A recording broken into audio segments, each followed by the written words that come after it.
Hello दोस्तों, welcome back on my YouTube channel. So दोस्तों, wrong क्यों को उसे अपनी सेक्रेटरी बनाकर अपनी ऑफिस में लेकर जब आता है तो वो कहती है मुझे सेक्रेटरी का कोई काम नहीं आता, तो आखिर मैं तुम्हारा काम हैंडल कैसे करूँगी।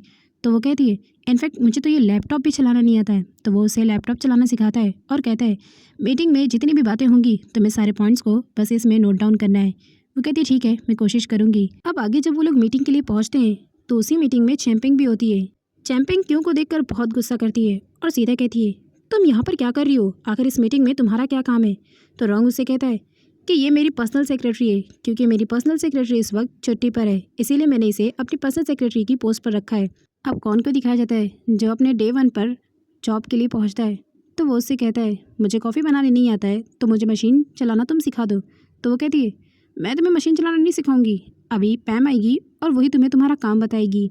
तो वो कहता है ठीक है, तब तक का मैं वेट कर लूँगा। बट जब पैम नहीं आती तो न्यूज़ के पास कॉल करती है और कहती है कि तुम कहाँ हो। वो कहती है मेरा पैर फ्रैक्चर हो गया है, इसलिए जो भी काम है तुम संभाल लो।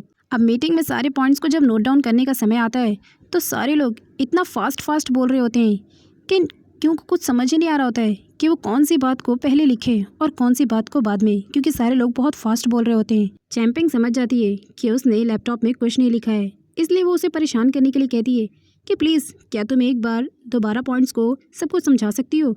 अब उसने तो कुछ नहीं लिखा था, तो आखिर वो क्या बताती सारे लोगों को। लेकिन रॉन्ग समझ जाता है कि उसने नहीं लिखा है, तो वो ही सारे पॉइंट्स को एक्सप्लेन कर देता है। अब चैंपियन की यहाँ कोशिश बेकार हो जाती है एक बार फिर से उसे जलील करने की, क्योंकि सामने से रॉन्ग ने सारे पॉइंट्स को एक्सप्लेन कर दिया था। अब वही मीटिंग में वो काफ़ी बोर हो रही होती है, जिसकी वजह से वो अपने पैरों को हिलाती है और अचानक उसकी हील्स जो है उसके पैरों से निकलकर दूर चली जाती है और एक ऑकवर्ड सिचुएशन हो जाती है। उसके बाद वो अपनी टांगों से हील्स को लेने की कोशिश करती है लेकिन ले नहीं पाती। तभी रॉन्ग की नज़र पड़ जाती है और वो जानबूझकर अपने पेन को ज़मीन पर गिरा देता है और फिर उसे उठाने के बहाने उसकी हील्स को उठाता है और उसके पैरों में पहना देता है। अब ये सब कुछ देखकर क्यों बहुत ही शौक थी कि क्या रॉन्ग ये सब कुछ भी कर सकता है। उसके बाद जब वो उठता है तो वो उसे नज़रों से अपने सॉरी बोल रही होती है। क्यों अपने मन में सोचती है कि पता नहीं रॉन्ग उसके बारे में क्या सोचेगा और ये क्या बेहुदा हरकत की है मैंने। मीटिंग खत्म होने के बाद वो रॉन्ग से कहती है मैं कंफर्टेबल नहीं थी उस हील में, इसलिए ऐसी सिचुएशन क्रिएट हो गई। तो वो नी को कॉल करता है और कहता है मुझे शॉपिंग मॉल में मिलो, मैं तुम्हारा इंतजार कर रहा हूँ। चैंपिंग उन दोनों को एक साथ जाता हुआ देख लेती है। अब उसके बाद वो दोनों मॉल में जैसे ही पहुँचते हैं तो वहाँ नी ऑलरेडी पहुँच जाती है। नी उसके लिए बेस्ट से बेस्ट हील्स को सेलेक्ट करती है और उसके पैरों में पहनाती है, लेकिन जब वो चलकर देखती है तो अब भी वो ठीक से चल नहीं पाती और अनकंफर्टेबल फील करती है। फिर वो थोड़ा कम हील लेती है तो उसे कंफर्टेबल फील होता है। उसके बाद रॉन्ग कहता है अब हमें कुछ स्टाइलिश कपड़े भी लेने होंगे क्यों के लिए, इसलिए हमें दूसरी जगह चलना चाहिए। तो वो कहती नहीं, मैं अपनी जीन्स में ही कंफर्टेबल हूँ। लेकिन फिर से वो कहता है कि सेक्रेटरी जीन्स नहीं पहनती और फिर उसे स्टाइलिश कपड़े दिलवा रहा होता है कि तभी वहाँ पर चैंपिंग आ जाती है और कहती है रॉन्ग तुम यहाँ पर शॉपिंग कर रहे हो क्या। तो वो कहते हैं नहीं, मैं अपनी सेक्रेटरी के लिए कुछ शॉपिंग कराने आया हूँ। तो वो कहती है डैड तुम्हें कब से याद कर रहे हैं, इनफैक्ट उन्होंने आज तुम्हें घर बुलाया है। और झूठ बोलकर रॉन्ग को वहाँ से अपने घर ले जाती है। चैंपे के मॉम एंड डैड तो रॉन्ग को अपने घर पर देखकर काफ़ी खुश हो जाते हैं और वो उससे बार बार चैंपिंग की शादी के बारे में बात करना चाहते थे, लेकिन रॉन्ग जो है वो बार बार बातों को इग्नोर करता है और फिर कहता है कि चैंपिंग को मैं सिर्फ एज अ फ्रेंड समझता हूँ, इससे ज़्यादा कुछ नहीं। तो चैंपिंग के डैड को काफ़ी बुरा लगता है, क्योंकि वो चाहते थे कि चैंपिंग और रॉन्ग की शादी हो जाए और उसके बाद हम दोनों की कंपनी एक हो जाए, क्योंकि रॉन्ग की कंपनी में चैंपिंग के डैड के सबसे ज़्यादा शेयर्स थे। आगे जब दोनों की शॉपिंग खत्म हो जाती है तो नी क्यों से कहती है कि चलो अब घर चलते हैं। तो क्यों नी से कहती है मैं तुम्हारे घर नहीं जाऊँगी बल्कि अपने घर जाऊँगी। नी उसे बार बार कहती है कि प्लीज़ चलो ना, हम साथ में चलते हैं, लेकिन क्यों नहीं मानती और अपने घर चली जाती है। नी रॉन्ग को कॉल लगाकर बता देती है कि क्यों अपने घर जा चुकी है। तो वो कहता है तुम उसके घर पहुंचो, मैं भी उसके घर आ रहा हूँ। उसके बाद वो चैंपिंग के मॉम और डैड को नमस्ते कहकर वहाँ से निकल जाता है। नी जैसे ही क्यों के घर पर पहुँचती है तो वो कौन और क्यों की फ़ोटो एक साथ देखकर कहती है क्या ये तुम्हारा बॉयफ्रेंड है। तो वो कहती नहीं, ये मेरा भाई है। तो वो कहती ओह आई एम सॉरी, मुझे लगा तुम्हारा बॉयफ्रेंड है। तो क्यों उससे कहती है अब तक तो मेरा कोई बॉयफ्रेंड नहीं है, बट हाँ जब होगा तो तुम्हें बताऊँगी ज़रूर, पर कौन मेरा भाई है। बट नी उसे कौन के बारे में कुछ नहीं बताती कि उसने उसकी पहली मुलाकात में आखिर उसके साथ क्या किया था। अब जब क्यों वापस से जाने से मना कर देती है तो नी अपने घर जा रही होती है, बट जैसे ही वो सीढ़ियों से उतरती है तो उसके सामने कौन आ जाता है और कौन उससे कहता है तुम मेरे घर पर क्या कर रही हो। माना कि तुम मेरी बॉस हो, लेकिन इसका मतलब ये नहीं कि तुम मुझे मेरे घर पर सताने आ जाओगी। वो कहती है मुझे जाने दो, लेकिन वो कहता है उसका हाथ पकड़ के मैं तुम्हें इतनी आसानी से जाने नहीं दूंगा, पहले बताओ मुझे। इतने में उन लोगों की आवाज़ें सुनकर क्यों आ जाती है और इसके बाद वो नी को अंदर ले जाती है और फिर बताती है कि ये मेरे बॉस रॉन्ग की छोटी सिस्टर है। अब मॉम और डैड भी आ जाते हैं।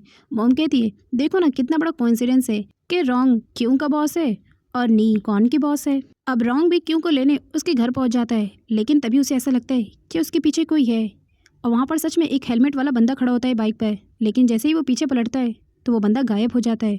उसे लगता है शायद मेरा इल्यूजन होगा और फिर वो अंदर आता है और कहता है कि क्यों, मैं तुम्हें लेने आया हूँ, चलो। मॉम रॉन्ग के साथ क्यों को जाने के लिए कहती है तो क्यों कहती है मॉम आप मुझे उसके साथ क्यों भेज रही हैं, आखिर बात क्या है, क्या मैं आप लोगों के ऊपर बोझ हो चुकी हूँ? अगर ऐसा है तो मैं यूई के साथ रह लूँगी। और उसके बाद वो वहाँ से जा रही होती है, तभी रॉन्ग उसे रोकने के लिए उसका हाथ पकड़ लेता है। तो कौन कहता है हाथ छोड़ो उसका। और उसके बाद वो क्यों को समझाता है देखो इस वक्त जो कुछ हो रहा है और जो तुम्हारे साथ किया जा रहा है सब कुछ बहुत सही है, इसलिए तुम्हें चाहिए कि तुम ज़्यादा सवाल जवाब मत करो और चुपचाप रॉन्ग के साथ उसके घर पर रहने के लिए चले जाओ। जो कुछ भी है हम तुम्हें बाद में बता देंगे। इतना कहकर वो रॉन्ग से अकेले में बात करने के लिए कहता है। अब जब रॉन्ग के पास वो जाता है तो कहता है देखो मैं तुम्हारी बहन से पहले भी मिल चुका हूँ और कुछ ऑकवर्ड सी सिचुएशन की वजह से मैंने उसे किस भी कर दिया है, वो भी 2 बार। अब ये सुनकर रॉन्ग को गुस्सा आता है और वो उसे एक पंच मार देता है। तो वो कहता है देखो तुम बहुत हर्ट हुए ना क्योंकि मैंने तुम्हारी बहन को हर्ट किया था, और बस इसीलिए क्यों भी मेरी छोटी बहन है इसलिए उसे हर्ट मत करना वरना मैं भी तुम्हें नहीं छोड़ूंगा, समझे तुम। रॉन्ग कुछ नहीं बोलता और चुपचाप उसकी बातों को सुनकर वो लोग वहाँ से बाहर निकलते हैं। अब जैसे ही रॉन्ग क्यों को लेने के लिए जा रहा होता है तो वो अपने पेरेंट्स से इस तरह से गले मिल रही होती है मानो आज उसकी विदाई हो रही होती है, क्योंकि वो काफ़ी अपसेट होती है और रोना भी स्टार्ट कर देती है। उसके बाद रॉन्ग उसे कहते हैं चलो जल्दी हम लेट हो रहे हैं। अब जैसे ही वो लोग बाहर जाते हैं तो वो कहती है अच्छा तुम ये बताओ मेरा भाई तुमसे अकेले में आखिर क्या बातें कर रहा था। तो वो कहता है कोई इंपॉर्टेंट बात नहीं है कि मैं तुम्हें बताऊं। तो वो कहती है प्लीज़ बताओ मुझे। तो वो कहता है मैंने कहा ना कोई इंपॉर्टेंट बात नहीं है। इतने में वो हेलमेट वाला बंदा फिर से आ जाता है और उसके हाथ में एक रॉड होता है और वो उस रॉड से क्यों को मारने जा रहा होता है, लेकिन तभी रॉन्ग अपनी पावर का यूज़ करता है और क्यों को हवा में उड़ाकर साइड में कर देता है। अब वो हेलमेट वाले बंदे को गुस्सा आ जाता है और वो क्यों को छोड़कर रॉन्ग पर ही अपना वार कर देता है। तो रॉन्ग भी उसे नहीं छोड़ता और उसके साथ फाइट करने लगता है। इतने में जो है अचानक रॉन्ग के ऊपर कोई वाइट सी रोशनी आती है और वो मैक बन जाता है और फिर वो पुराने ज़माने की तरह उससे फाइट करने लगता है। अब हेलमेट वाले बंदे को समझ में नहीं आता कि वो उस फाइट का आंसर कैसे करे, इसलिए बार बार वो मिस हो जाता है और फिर वो भाग जाता है। तभी उसके अंदर से अचानक से वाइट रोशनी बाहर आती है और उसके बाद वो मैक से वापस रॉन्ग बन जाता है। क्यों उसे कहती है मैक तुम ठीक तो हो ना। तो वो कहता है मैं मैक नहीं हूँ बल्कि रॉन्ग हूँ। तो क्यों उसे कहती है तुम्हें कोई चोट तो नहीं आई ना रॉन्ग। तो वो कहता है नहीं मुझे कोई चोट नहीं आई, लेकिन इससे पहले कि वो बंदा फिर से आए और तुम्हें मारे हम लोगों को यहाँ से निकल जाना चाहिए। वो सीधा क्यों को गाड़ी में बिठाता है और वो लोग घर पहुँच जाते हैं। उसके बाद रॉन्ग क्यों के मॉम को कॉल करता है और सारी सिचुएशन के बारे में उन्हें बता देता है। अब क्यों के पेरेंट्स काफ़ी परेशान हो जाते हैं और फिर मॉम कहती है वो गुंडा शायद सिया का गुंडा रहा होगा, इसलिए अब हमारी जान को भी यहाँ पर खतरा है। अब धीरे धीरे रॉन्ग और क्यों की नज़दीकियाँ बढ़ रही होती है और वो रॉन्ग की भी फिक्र कर रही होती है, क्योंकि रॉन्ग को जिस जगह पर रॉड लगी थी क्यों वहाँ पर ऑइंटमेंट लगा रही होती है और उसे कह रही होती है कि तुम्हें किसी भी चीज़ की ज़रूरत होगी तो तुम मुझे बता देना। उसके बाद वो रॉन्ग से कहती है डे 1 जब तुम मेरे घर पर आए थे तो तुम्हें सेम ऐसी ही चोट तुम्हारे शोल्डर पर लगी थी। तो रॉन्ग पास्ट में सोचने लगता है कि जब पहली बार मैंने क्यों को देखा था और वो फिर वैन में चली गई थी तो मुझे किसी ने पीछे से ऐसे ही रॉड से मारा था। आगे चैंपियन के डैड जो है उससे कहते हैं तुम मुझे ये बताओ तुम सच में अभी भी उसकी गर्लफ्रेंड हो ना और वो तुम्हारा बॉयफ्रेंड है। तो वो कहती है ऑफ कोर्स डैड मैं उसकी गर्लफ्रेंड हूँ और वो मेरा बॉयफ्रेंड है।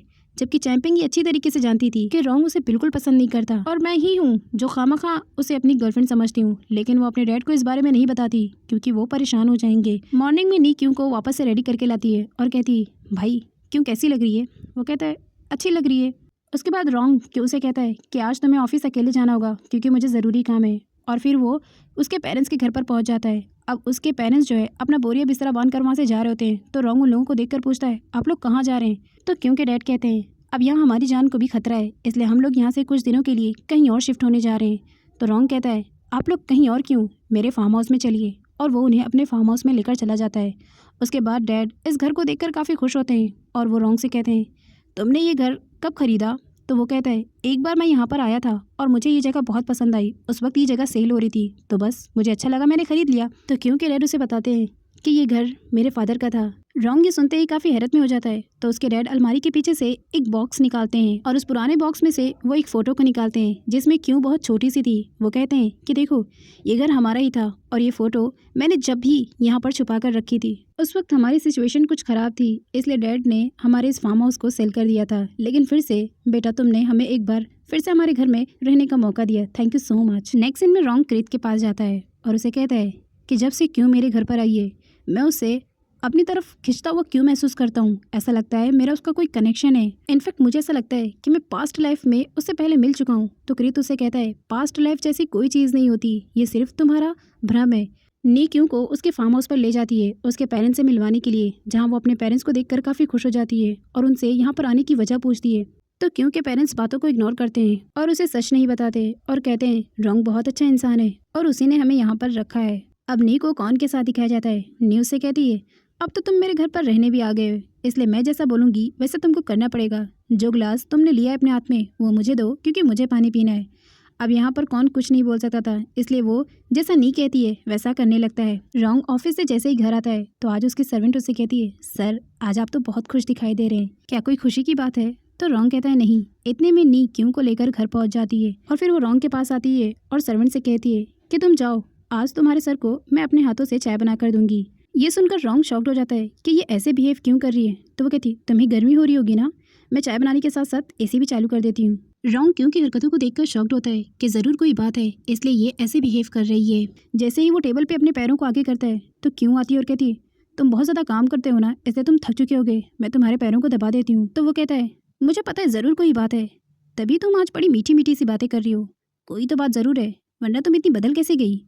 तो वो कहती मुझे अपने पेरेंट्स के साथ तुम्हारे फार्म हाउस पे रहना है। तो वो झट से अपने पैरों को पीछे कर लेता है और कहता है तुम कहीं नहीं जाओगी, तुम यहीं पर रहोगी मेरी नज़रों के सामने, समझी तुम।